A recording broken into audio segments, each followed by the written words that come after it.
Mic working? Oh gosh, I hate these headphones on my ear.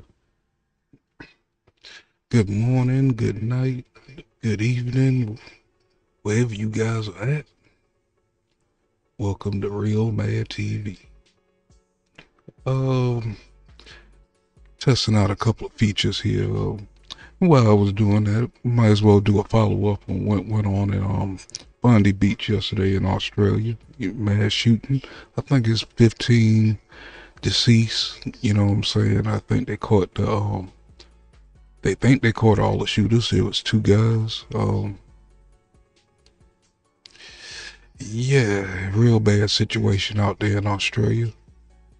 It looked like they attacked the Hanukkah event. I guess they not in the holiday spirits. I'm just saying. But gonna not waste too much time. This ain't that long. We're gonna get right into it and see what they got to say. Remember to smash that like, subscribe to the channel, and hit that notification button so you always know when I'm mad. But sometime I come in peace.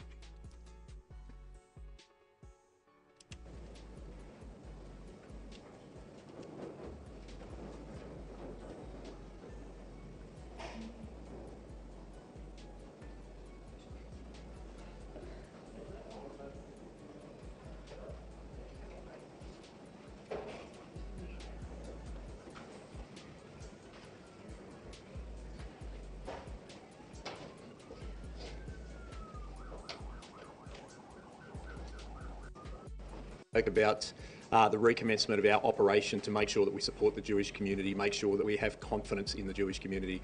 There are over 320 police being deployed today. We will continue to increase that number to make sure that the Jewish community feels safe, know that police are there to protect them and they can go about their life. The type of atrocities we saw yesterday can't be tolerated, and it's not fair that any section of the community cannot go around their usual way of life. I understand, and the New South Wales Police understand, the fear that is currently within that community, and I think it's really important that we show the resolute support for the community so that they can go around their way of life. This morning I've had the opportunity to visit the families and the officers who were injured yesterday. Both sets of families are incredibly supportive of the support they are getting from the police family. One of the important things about this is the way that the New South Wales Police Force has come together to make sure that we support each other and support those brave officers who went forward yesterday. There are many, many stories of bravery from members of the community as well. And I really want to acknowledge the work that was done yesterday. We know that a number of people are alive now because of the actions of innocent bystanders, and I thank them for the work that they're doing. Our investigation under Operation ARCS is continuing. I'll only provide limited updates on that. What's really important is to say that we do have a 24-year-old male in hospital at the moment. Based on his medical condition, it is likely that that person may face... My bad, people. I didn't realize we didn't have a screen. It's pretty late on this end. 2:30 in the morning. criminal charges. I'm very mindful of not prejudice any prosecution of that person if they're put before the court. Very happy to take questions later on. Might hand over to the Premier. Can I just say, I have reiterated this message several times in the past press conferences. This is a time for calm. Retribution or acts against any part of any community will not be accepted. We will have a significant policing presence. This is a time for the community to come together. This is a time that police will take action to make sure the community feels safe. This is not what we expect in New South Wales, these types of actions. What we saw yesterday is abhorrent. We have taken firm action. We are keen to make sure the community now heals. Very happy to take questions later. Thank you. Thanks, Commissioner. Thanks all for being here this afternoon. Obviously, a very trying day in Sydney. This morning, with the Treasurer and the Minister for Multiculturalism, I met with Jewish community leaders, spoke with several of them on the phone, and reiterated the public's unswerving support of that community during this incredibly dark hour, and to let them know that the people of Australia are behind them and are with them and are grieving with them today. This is a shocking act of violence, as we've said, and it needs to be met with an overwhelming government, community and police response. Operation Shelter will be overwhelming, and it may be inconvenient for people in the coming days, but we need to send a clear message to the people of this state and those in that affected community that have seen so much violence and damage, that New South Wales Police are there to protect them, to keep them safe, and that they've got every right to celebrate their faith and enjoy this festive period free from the profound worry and sadness associated with this horrible violence.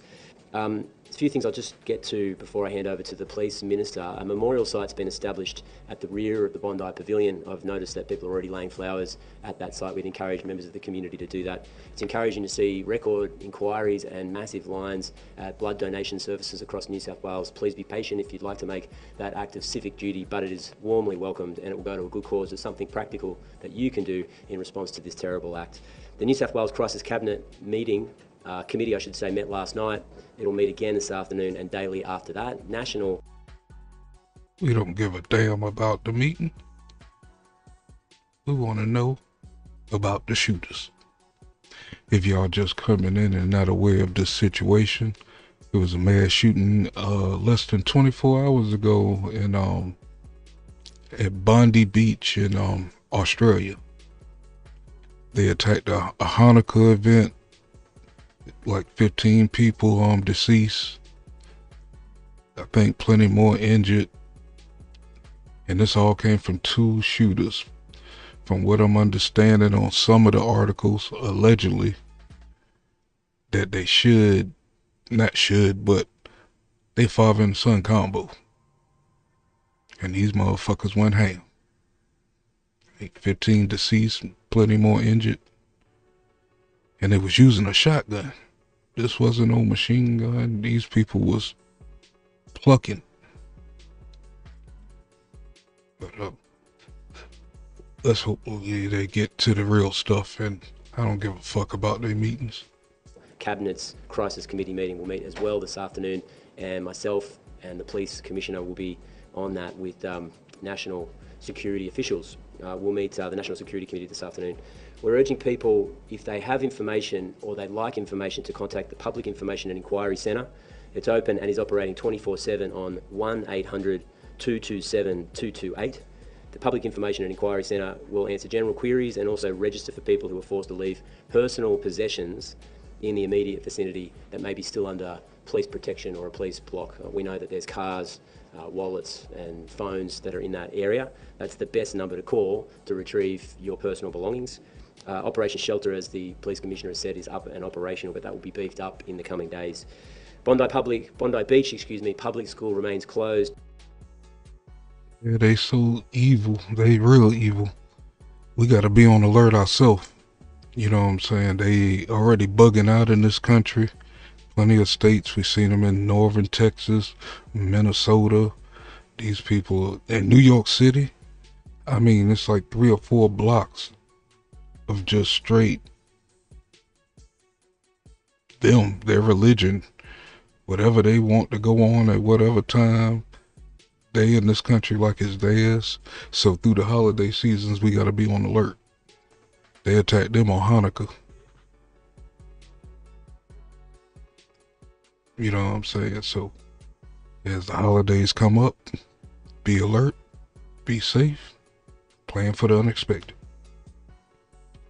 Because of its proximity to the scene, school counselling services have been arranged at nearby public schools, and I understand that Premier's Department counsellors are on site with a vest if people need immediate emergency mental health support or counselling. They're working on setting up a static operation on site in Bondi if you need that help and support, as no doubt the community will. Having spoken to Jewish community leaders today, they're reeling and in crisis, and obviously many of them are incredibly distressed at what they've seen.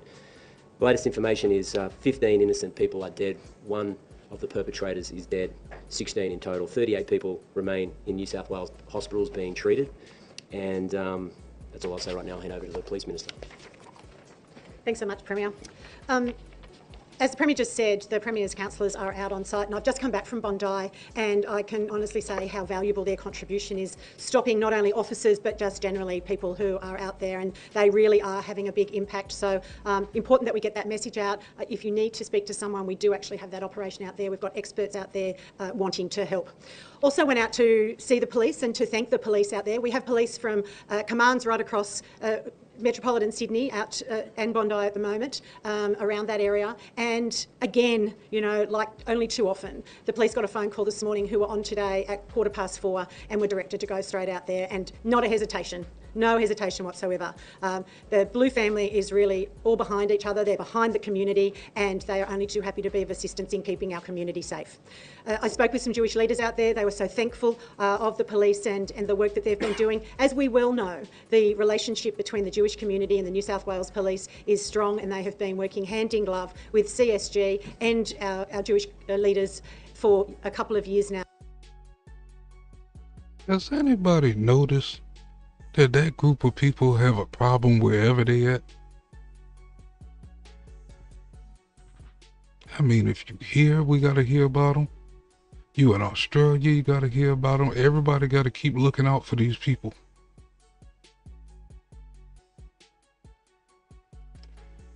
And knowing what I know, that's some bullshit. Given the circumstances that we have been in that community. I also just wanted to advise you that last night the Premier and I were over at Bondi. We went to the police station, and there were at least 50, 60 police officers there. Most of them weren't on duty. They just heard the event, put their uniform on, got in their car and drove to Bondi Police Station because they knew they'd be needed.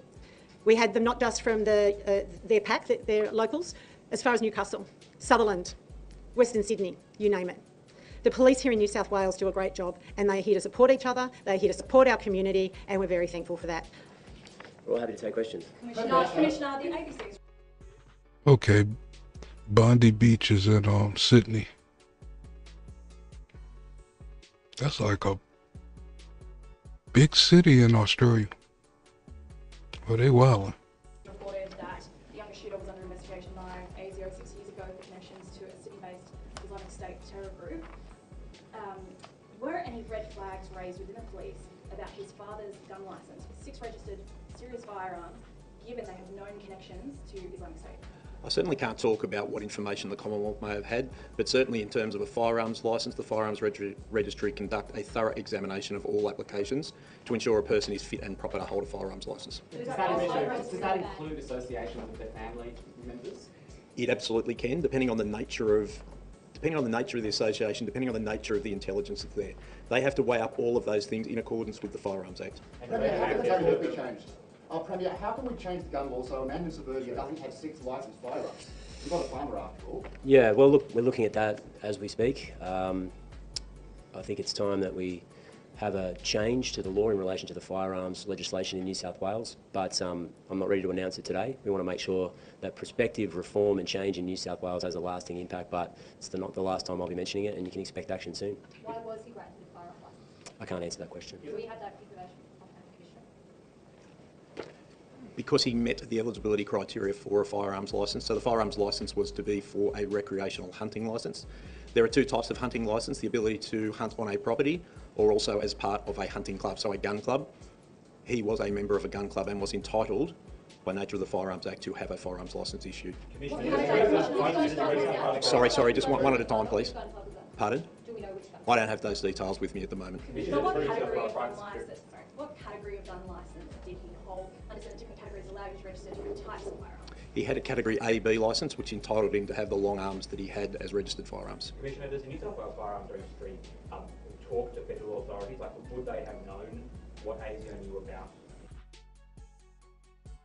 All I know is they better get this crap right. If y'all seen Australia news on how they joke us over here and how things are going, these motherfuckers better get this shit right. We're gonna joke the hell out of you. Depending on the nature of it, and as I said this morning, that's very much under investigation at the moment. We want to understand whether the person was, and certainly by criteria, he was eligible to hold a firearms licence. We do take into account all intelligence that's available, so yes, we certainly do that. Premier, does the New South Wales Police have any discussion with their investigations into the 24-year-old individual? We work very closely with all Commonwealth agencies. As I said, I'm not going to go into what information ASIO may have held. We will work closely with the Commonwealth. Premier, do you have concerns that this might be the case of federal agencies not talking to New South Wales Police, and are you going to raise that concern this afternoon? Look, I mean, I think it's reasonable in the circumstances to allow a full investigation and an inquiry to take place. There's a sequence here that's important. Firstly, community safety. Secondly, the investigation. There's an offender in custody. That prosecution is hugely important in terms of justice for the victims. And of course, a comprehensive investigation as to what went wrong. What could we do better? Is there better lines of communication? I'm not in a position now to criticise it, and I think it wouldn't be the right thing to do within 24 hours of this shocking, violent attack to be pronouncing failures here without the aid of an independent investigation. What I can promise is that's exactly what we will provide here in New South Wales. It's important. That's kind of crazy. I don't think it was nothing to prevent that, unless you even better background checks. You said he qualified for the class of weapons that he got. We get all the information on the table, and I want to make it clear we will act on those recommendations. Josh Frydenberg, the former Treasurer, has said... You were... No. The Huntington event last night, is it true that private security there weren't allowed to hold firearms? And if so, can you explain why? I don't know if that is the case. Happy to take that away and come back to you. They would have to be appropriately licensed to have those firearms. Sorry? Was it a user-pays event? Can you tell us maybe how many police, or what was the police presence in the area at the time of the event, and how seriously did police take any, I guess, potential security concern at the event? Police always take safety personally. We're always mindful of community safety. There were active taskings for the local police area commander to be down there. In fact, the police area commander had been down there through the location. So it's one of those ones, we work closely with the security group, the Jewish security group, CSG, and then make sure that we have a policing presence that is there. I think what I can say, and the reassurance I can give the community, is the prompt response by police indicates very clearly that police take security safe. Can you just give us a timetable of when the first police shots were fired, when how long did it go on for, and when were the shooters taken out? No, I can't give you that right at the moment. That's obviously part of the investigation. What I've said is that there were police at the scene at the time. Police responded promptly. I think we have seen very clearly on footage the bravery of officers and members of the public who took... Man, that dude in the public, I know I posted that short. Man, dude, I want him on my team. That dude hid hiding behind the car. Then he crept up behind him, took the dude's gun. I think he popped him like 3 times. It's like, yeah, buddy. That dude turned into a superhero. Saved many lives, because they did take quite a few. Very prompt action to resolve this matter. How many police were specifically stationed at the Huntington after the event? As I said, it was taskings, so police from the Police Area Command and other police that we have within the metropolitan area will move around that event. So it's an active tasking to be around the event. Well, on that point, Josh Frydenberg, the former Treasurer, is saying... How many officers would have been stationed at that event? I don't have the exact number. As I said, they were tasking, so officers are continually going through that location. There were certainly officers there at the time when the incident occurred and responded very promptly. Yeah, I posted the short right after I posted the news of this. Yeah, dude was a superhero. Dude took his weapon and everything. Dude was begging for his life. After you done popped all these people, you gonna beg for your life? That citizen wanted to see you burn. He let you live. I think he shot him in the leg. A couple of times. And then the ones they caught on the bridge, he got stomped. Why the police was holding him? It's like our police would never let nothing like that happen. I mean, they just let the dude just walk up and kick him in the head. They should have did more than that. I think in terms of the risk assessment, we certainly work closely with the Jewish community. I've made it really clear that there was no specific intelligence in relation to the incident itself. We responded very promptly. It's only a small clip. I think it's about maybe 14 seconds. Because I couldn't show the other part, or I didn't want to take the chance. Taking chances is what got the other channel screwed up right now. They got me shadow blocked or something. Last 8 uploads ain't even get over 60 views when I was hitting like 1,000 for the last 20. Commissioner, are you able to confirm that a black Shahada flag was found either laid out on the bonnet of the car or inside the car that the police source? Yeah, that's very much part of the investigation. At this stage, I'm not prepared to confirm any of that. Further information will be provided. I think I've also made it quite clear with a person who is currently in hospital at the moment who may well face criminal charges. It's important that I don't prejudice any prosecution. How would you describe the Police Response Commission, and how would you describe the act of bravery of officers? I think that's been really clear. I think anyone who has seen the footage will have seen police going forward to take positive action. It would have been an incredibly chaotic and terrifying scene, even for well-trained police officers. The fact that two persons had long arms and were indiscriminately firing them says that the act of bravery about going forward. Both of the shooters got crept on from behind. The guy on the bridge got popped by another cop over his shoulder. And the other shooter got beat up by the civilian. So why ain't you giving credit to the civilian? Unless he was an undercover cop. Is something we should all celebrate. The police went forward, took very positive action, resolved the matter again with some outstanding bravery by members of the public. Who's in charge of the investigation and how will To it stop work? saying bravery of the There's people several in the public. investigations underway at the moment. I spoke this morning. The Joint Counter-Terrorism investigation he wasn't- will be if led you ain't by gonna give our him no real Counter-Terrorism credit. Command with our Commonwealth agencies. At the same time, there is a critical incident investigation because we know that police fired a number of shots which resulted in the death of a person and also the injury to a second offender. So there are a range of investigations underway at the moment. Commissioner, what can you What's tell? right about saying that the police failed the Jewish community knowing it was the first day of Hanukkah? Look, I respect a person having an opinion, but I've been really clear. Our police responded promptly. Our police respond very promptly. We work closely with the Jewish community. We are very attuned with providing support to the Jewish community. Commissioner, what can you tell us about and not private security or anyone else involved? What I can say to you is that that's currently part of the investigation. Obviously, that's something that will come through pathologist investigation, but also forensics and ballistics investigation. That is part of an active investigation. without divulging the ideologies or any symbols of the scene, was the flag recovered? What evidence was taken away from the scene linked to those findings? Last night, I declared a terrorist incident at 9:36 p.m. because I was satisfied, based on the circumstances, based on was located at the scene, based on the fact that it was the first day of Hanukkah, and what appeared to be a deliberate shooting towards members of the Jewish community. You decided at 9 something? Do it get dark over there? Cause from what I seen, this happened in broad daylight. We called it a mass shooting, a terrorist attack, right after it happened, like 10 minutes. We report good over here. But, I mean, this dude is a clown. This is gonna be fun. That it was a terrorist act. I'm not going to go into individual pieces of evidence. They are subject to the investigation.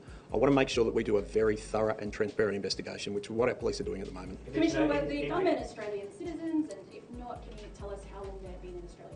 I'm not prepared to comment on that at the moment. That's all part of the Is investigation. there anything more you know about the two shooters that you can't divulge to us? I divulged this morning that they are both a father and a son. They have obviously a connection for quite a period of time within Australia. The father has held a firearms licence since 2015.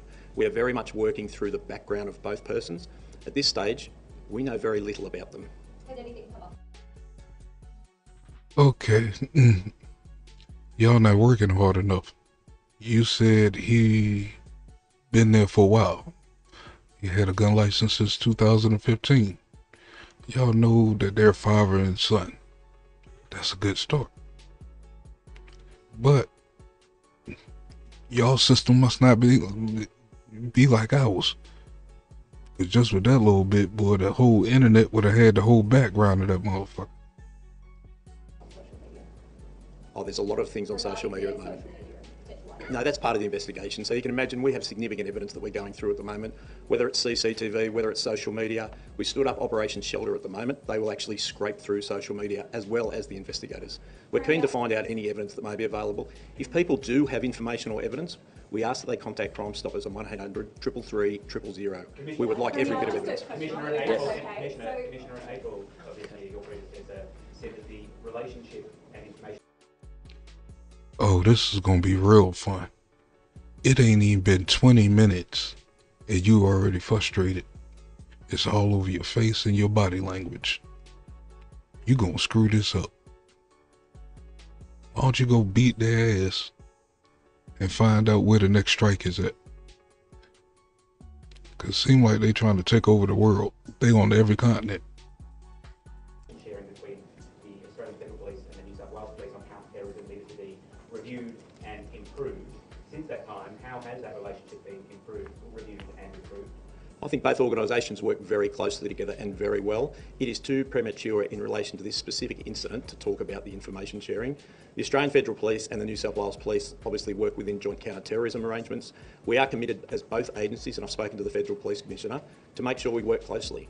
Together, we keep the community safer. So I'm very confident that both agencies are working together. Premier, Premier, we've got this incident yesterday where the shooter had a gun licence. John Edwards, Jack Eltis, a neo-Nazi, until recently had a gun licence. Clearly, New South Wales has a checkered recent history with people with gun licences committing criminal acts. Doesn't our gun registry laws need to change? What can you do now to ensure this doesn't happen again? I mean, the short answer is yes. They need to change and they can change. It does require legislation, and it means introducing a bill to Parliament to, to be really blunt, make it more difficult to get these horrifying weapons that have no practical use in our community. If you're not a farmer, if you're not... What you mean, no practical use? Y'all are across the water from the craziest people in the world. You better have your citizens arm themselves, like we arm ourselves. We got people misusing the privilege, but still everybody has a right to arm themselves. That's why you just can't come over here and take over. You got to deal with the army, military, what I'm trying to say. And then you have to deal with the citizens. The game ain't fair over here. Involved in agriculture, why do you need these massive weapons that put the public in danger and make life dangerous and difficult for New South Wales Police? So I understand, of course I understand, the genuine desire to have information about how the law will change. We're less than 24 hours into this horrifying crime. I want to make sure that legislation and reform that we bring to Parliament makes a big difference, but that's exactly my intention, and my colleagues feel exactly the same way. Premier, what about an audit of current firearms licence holders to determine whether the people who currently have a licence still need one, considering that we had a man hit to birth 6 firearms? Yeah, I mean, that has been flagged by New South Wales Police as an issue because the granting of a firearms licence in perpetuity is clearly not fit for purpose when you consider that someone might have committed an offence, put themselves in a situation where they're considered by police vulnerable to a criminal act. We need to make sure the firearms legislation in New South Wales is fit for purpose. That does mean restricting firearms for the general public, for the people of New South Wales, but not everybody needs these weapons of mass destruction. You're a damn lie. It's a world setup. You unarm every citizen of every country so they can come and get us. Damn. That shit ain't gonna work though. You don't need them on New South Wales streets, so we will be looking at change. But I understand you want details. That's completely understandable. You're going to have to give me some time to get the legislation drafted so that we can do it in an appropriate way, in a way that will make a difference. Will you consider recalling Parliament to make Yes. those changes? Premier, can I ask, will Opera House be lit up this week to honour the victims? We're working with the Jewish community about appropriate reflections and memorials, and we'll have more to say about that soon. Is that inappropriate for long? It may well be, but I'm not ready to announce it at the moment. Yes. Yes. Will the government consider changes to New Year's Eve celebrations and consider increased security given the threats that are circulating online about potential additional violent events, and Commissioner, is police aware of those threats being made online? Look, of course that's a massive issue.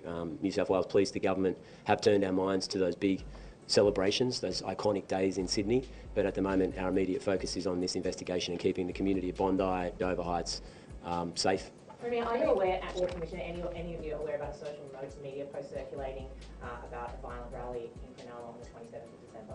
Well, I'll answer and then throw to Mal. I mean, just say that will be met with the full force of the law. There will be no tolerance for any kind of retribution or some kind of vindictive counter assault on anyone in our community. We are not going to allow ever a situation where we descend into some kind of lawlessness, and if you are considering participating in something like that, you can expect a massive, overwhelming police response. It will not be tolerated. We need to appeal for calm. We need to be in a situation where we're saying to the people of New South Wales, this is a horrible event. You have to allow the communities in New South Wales to heal, to have some moment of reflection where they can mourn the loss of their loved ones. The last thing we need is a descent into vindictive violence, and we won't tolerate it in New South Wales. Mel? Yeah, thanks, Premier. I'm actually aware of that social media post. One of the key roles of Operation Shelter is to make sure that we scrape intelligence, to make sure that we plan appropriate responses. So this will be an ongoing process. We will be looking for matters that we need to plan a police response about. Our focus is clear: to keep the community safe. If people think that they're going to engage in violence, they're wrong. The police will be there, the police will take appropriate action, and I want to make that really clear. Calm is what is required at the moment. Retribution is Shut your ass up. He looked like an android. But it's a hot mess over there in Australia. Sydney, now that I know it's in Sydney. You know what I'm saying? Father and son combo, as far as they know. Basically, they got their ass whipped yesterday. Which, I don't know if it was 2 shooters. It might have been 3. I saw 2 people on the ground getting kicked in the head.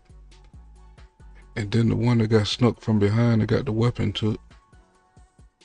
But they wasn't too far from each other. He could have ran over there. Which would have been stupid, and you're supposed to run home. Or run to the safe spot. They had 15 casualties and plenty more injured. Salute to the citizen and the cop who popped that dude from behind. So, that's it for now. I'm tired now. It's time to. I might lay down for a few hours. Not sure yet, but I'll try to keep everybody posted on this, and I will see y'all next time. Have a great night, great morning, great afternoon, wherever y'all at.